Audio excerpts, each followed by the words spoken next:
Quando você pensa em deficiência, o que é que vem na tua mente?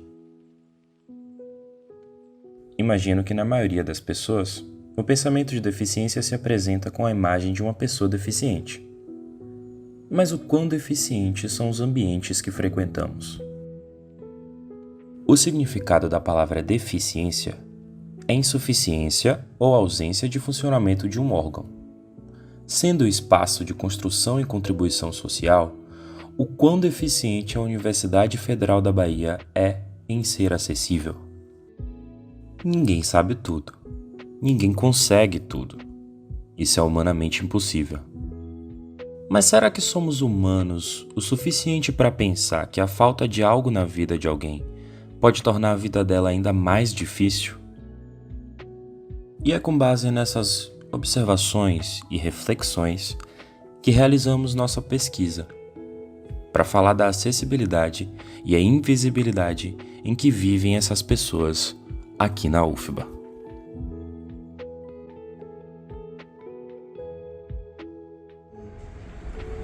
Eu não me senti acolhido a priori, pois, calor chegando. Eu não me senti acolhida, eu não me sinto acolhida aqui na UFBA. Quando o professor passa trabalho em equipe, eu sempre, às vezes eu faço sozinho. Mas assim, quando tem alguns colegas que quando percebem que eu tenho algum problema assim, aí eles querem até participar. Mas com o passar do tempo eu fui conhecendo algumas pessoas, poucas pessoas. Quando eu cheguei não tinha um elevador ainda, foi em 2020, e precisava de ajuda de algumas pessoas para poder subir a escada para ter aula.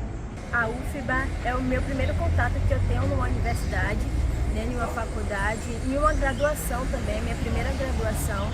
Então assim, eu não tive nenhum acolhimento, eu não tive ninguém que chegasse até a mim e viesse falar comigo: olha, a gente tem um núcleo, você pode fazer parte dele, sendo pessoa PCD. Primeiramente eu procurei a PROAI, estive lá, primeiramente eu não fui bem recepcionado, achei uma burocracia muito grande e decidi desistir por causa da burocracia, de desistir dessa bolsa, que na verdade ajudaria muito, mas por causa da burocracia eu desisti, porque eu tinha que estudar e ao mesmo tempo correr atrás de tanto documento que ao meu ver, por já ter estudado direito, não tem importância alguma, mas já é uma burocracia. E é isso, eu me senti totalmente excluída, E o fato de ser mulher e ser mulher preta, eu acho que tem um peso maior, porque é todo um conjunto de você não se sentir pertencente daquele ambiente que é muito embranquecido, que a gente sabe que é, e a depender do curso é mais ainda. Então é uma luta diária e muito dolorosa. Eu não me senti acolhida, não só no fato de ser PCD e ter um acompanhamento, de ter alguém que me ajudasse nessas questões, para eu conseguir me incluir, tanto também sendo mulher preta, sendo preta. Então, tudo aquilo que vem para ajudar as pessoas menos favorecidas, de ajudas sociais, tem burocracia. Tudo é mais difícil para que realmente você desista. Então não façam como eu fiz, eu desisti. A deficiência, que existe, não é a deficiência das pessoas, é a deficiência do lugar que estamos, da instituição, eles não buscarem ir até essas pessoas deficientes. A gente que tem que buscar ir até eles, e muitos de nós não sabemos, eu mesmo não sabia, até fazer essa pesquisa, até ter a iniciativa de fazer essa pesquisa, eu não sabia. Então assim, é algo muito complicado. Eu acho que essa invisibilidade ela é proposital, porque na verdade ela não é invisível, ela é visível. Só que tem pessoas que não querem enxergar, aquelas pessoas que podem causar esta mudança, não querem enxergar. Que a gente vive essa falta e essa necessidade que temos em diversos ambientes, não só aqui na UFBA, mas em todos os lugares, né? Que eles nos dão acesso, mas não nos dão apoio. Então, assim, existem as leis que obrigam, eles obrigam a estar naqueles ambientes que, assim, tem espaço para vocês. Não, se não existisse a lei, não teria esse espaço.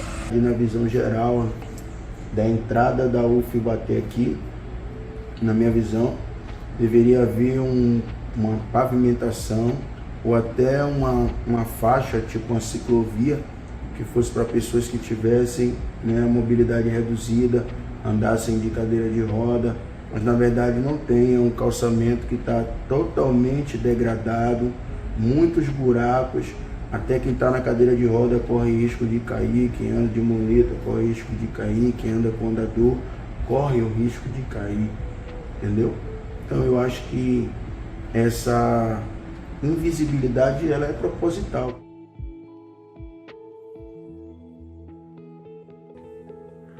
Mas se por um lado os estudantes ouvidos apontam falta de acolhimento, buscamos entender o comportamento da suposta ausência institucional.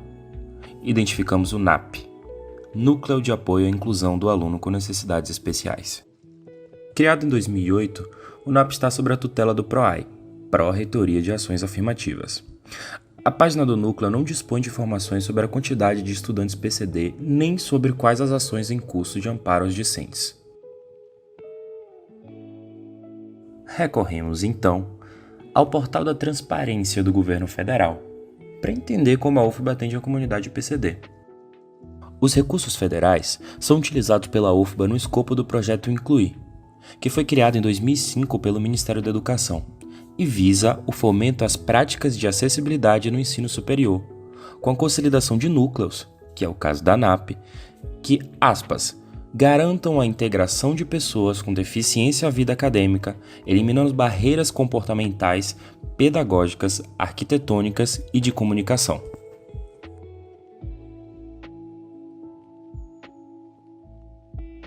Bom, meu nome é Gonçalo Cazumbá, eu sou técnico em ações educacionais, né, e trabalho no NAP, que é o Núcleo de Inclusão da Universidade Federal da Bahia. Eu tinha um pouco de medo, né? Como o lugar aqui é grande, né? Aí eu fui conhecendo aos poucos, né? Conheci aqui o NAP.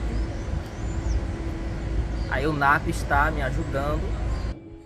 Esse núcleo existe em todas as universidades e é o setor, podemos dizer assim, responsável por todo o processo de inclusão, né, o suporte aos alunos com deficiência matriculados nas universidades. Antes de eu entrar na UFBA, eu não tinha esperança porque, assim, como eu tenho um DI, né, eu pensava que não ia conseguir.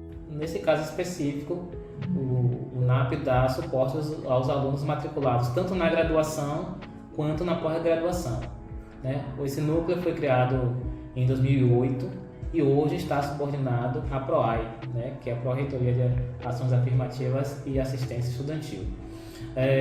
O núcleo tem a sua sede aqui no campus de Ondina, no térreo do PAF 3.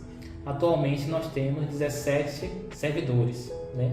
Sendo que desses 17, 11 são intérpretes de Libras, né? É aquele profissional que dá acessibilidade aos alunos surdos. Atualmente a gente atende aproximadamente a 150 alunos diretamente, né?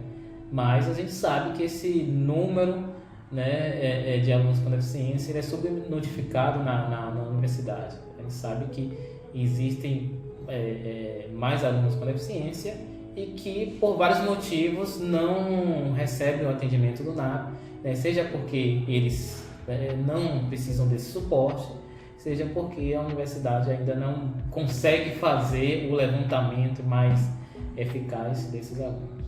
O núcleo de inclusão da Universidade Federal, ele não é o único responsável, ele não consegue ser o único responsável pelas questões da inclusão, né?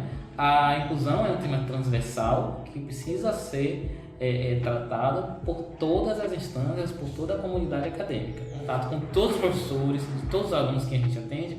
A gente faz isso geralmente no início do semestre, né? A gente starta um documento que a gente chama internamente de comunicado, no qual a gente leva as questões, orientações de como atender as pessoas com deficiência e, mais precisamente, aquele aluno que vai estar matriculado no curso e na disciplina que o professor ministra, né? E sempre assim, sempre quando eu vou me matricular em uma disciplina, o NAP sempre me pede as disciplinas para eles sempre acompanharem. E isso não é suficiente.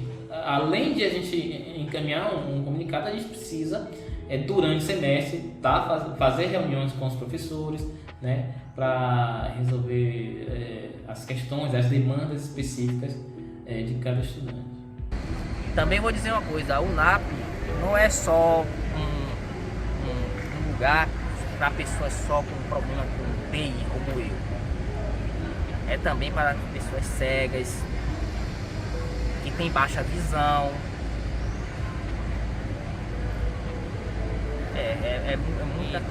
Eu tenho um pedagogo aqui no NAP e também na PROAI, para ir acompanhando meus estudos. Criar uma rotina de estudo para mim, entendeu? Eu tenho um pedagogo chamado Jaime. Jaime, ele faz a minha orientação de estudo, certo? Quando ele não tem tempo para me atender, uma outra pessoa pode me atender no momento, que se chama Juraci. Juraci, ele me ajuda muito. As conversas que realizamos aqui no Vida mostram o quão problemático é o NAP não ter dados oficiais de estudantes com algum grau de deficiência, ficando a cargo deles próprios a procurarem proativamente o núcleo. Mas é importante dizer aqui que durante a nossa conversa com Gonçalo, ficou muito nítido uma coisa. Acontecimentos como o bloqueio de R$2 bilhões na pasta da educação feitos pelo governo federal no ano de 2022 aumentam o problema de verba e de braço que atingem núcleos como o NAP. Não sei te precisar qual é o recurso hoje recebido pela UFBA, mas do recurso que é recebido, ele é alocado na PROAI, né, a Pró-Reitoria a qual a gente está vinculado, e hoje ele serve tão somente para pagamento de bolsas, né? Dentro do NAP nós temos 3 programas, né, que são programas que a gente seleciona bolsistas para que nos ajude a dar esse suporte para os alunos que a gente atende, né? Então a gente tem ali o programa de apoio pedagógico ao aluno com deficiência, nós temos o programa de acessibilidade e de projetos especiais, né? Me parece que ao todo, se não for memória, são 28 vagas que a gente tem, né? E a gente seleciona esses alunos através de edital, e após selecionar esse aluno, a gente faz uma formação inicial para eles, né? Eles dão o suporte, a gente diz que eles são o braço do NAP para que a gente atenda aos alunos com deficiência matriculados na universidade. E vocês sabem que o núcleo é a menor unidade administrativa da universidade, né? O que eu quero dizer com isso? Que ele sozinho, né, na estrutura que ele tem hoje, ele não tem condições de fazer uma inclusão 100% efetiva, né? E levando em consideração que a inclusão é um tema transversal e que cada ator tem a sua parcela de contribuição a dar, né?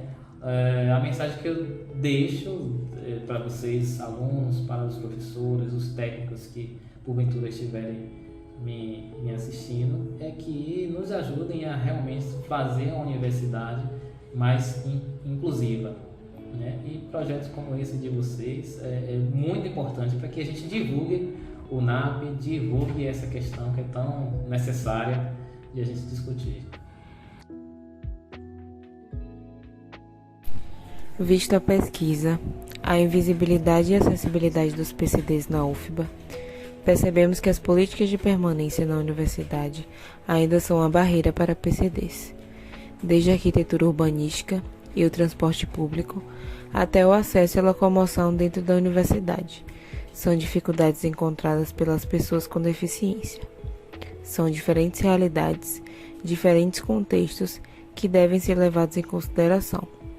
Para além da infraestrutura que limita e dificulta o acesso, falta disponibilidade de informações, de apoio, de materiais básicos para que os estudantes possam frequentar as aulas. A própria universidade reflete a realidade de uma sociedade capacitista. Meu sentimento é o seguinte: eu prefiro 1000 vezes as aulas presenciais, prefiro ter o pedagogo, prefiro ter psicólogo, porque se a gente não ter pelo menos um psicólogo ou alguma coisa assim, eu acho que a gente fica triste. E como eu falei, não é algo na UFBA, é algo das pessoas com as outras pessoas, é de terem mais respeito, né? De dizerem, não, aquele não é uma pessoa deficiente, debilitada, aquela é uma pessoa assim como você, capaz, ou tanto quanto, que está aqui buscando o mesmo que você, e que é isso, que eu acho que as coisas melhorem mesmo, e que a gente tenha voz, que a gente tenha vez, e não sejam só aqueles pobres coitados, vistos como pobres coitados, que precisam de uma ajuda, uma esmola, mas vêm como pessoas capazes. Então eu espero muito mesmo, eu tenho essa perspectiva e essa espera que tudo venha melhorar e que a gente possa se mostrar o quanto somos bons e quanto somos brilhantes, grandes e capazes, e que vamos chegar lá. Todos nós somos iguais, independente da cor, gênero, raça, independente do seu time preferido, independente do seu presidente preferido. Trate as pessoas como se fosse você, como você gostaria de ser tratado, né? Olhe as pessoas como você gostaria de ser olhado, né? Tenha empatia. Isso é muito importante, porque o mesmo remédio que o preto toma para uma doença, o branco também toma o mesmo remédio. O mesmo sangue vermelho que corre na veia do preto é o mesmo sangue vermelho que corre na veia do branco. Então, qual é a diferença? Somos todos seres humanos. Então, ame o seu irmão.